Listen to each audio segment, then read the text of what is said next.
បាទនេះគឺជា model expert 195ចេញទៅមួយគ្រឿងទៀតហើយបាទយើងធ្វើការ update ជូនគាត់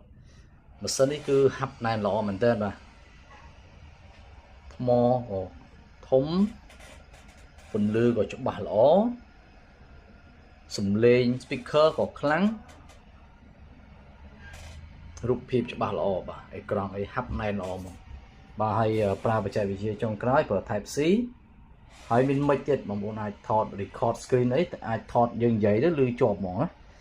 បាទនេះគឺកាមេរ៉ាហើយនិង speaker វាសងខាងហើយនឹងជើងតម្រមួយបាទអញ្ចឹងអានេះចេញទៅមួយគ្រឿងទៀតហើយ Expert 195 Expert នេះឆែកឡានទូទៅសាំងនឹងមួយសុទ្ធណា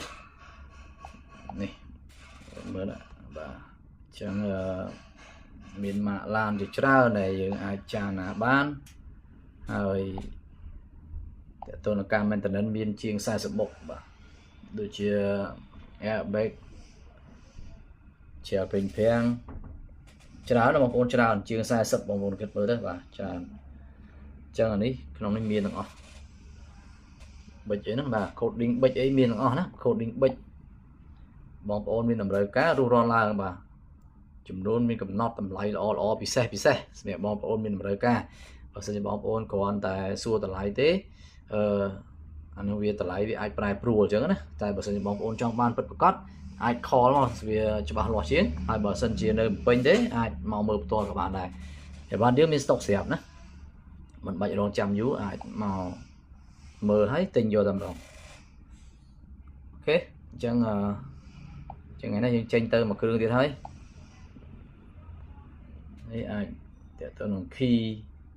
add key អីបាទតើទៅឡាស៊ី key អីហ្នឹងមាននៅក្នុងនោះដែរ speaker ឬខ្លាំងហើយបាទនេះយើងធ្វើការ update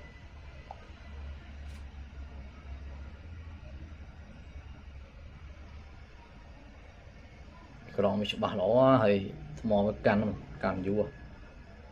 ហើយនេះល្អធន់ប្រើជាងពួក906 Pro 906 Pro មាន error ខ្លះដែលថារោងចក្រគាត់ធ្វើស្មោះស្ដើងពេកធ្វើឲ្យអេក្រង់ហើយនឹងថ្មហ្នឹងមានបញ្ហាអ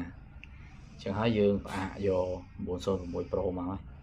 យកនេះមកជំនួសវិញបាទអានេះវាអែមជាង hardware ក៏អែមមុខងារក៏អែមបាទធៀបជាមួយនឹង906 Pro ហើយតម្លៃប្រហែលគ្នាទេបាទការអាប់ដេត2ឆ្នាំធានា1ឆ្នាំអីដូចគ្នាបាទអញ្ចឹងបងប្អូនចង់បានម៉ាស៊ីនដែលធន់ប្រើបានយូរអត់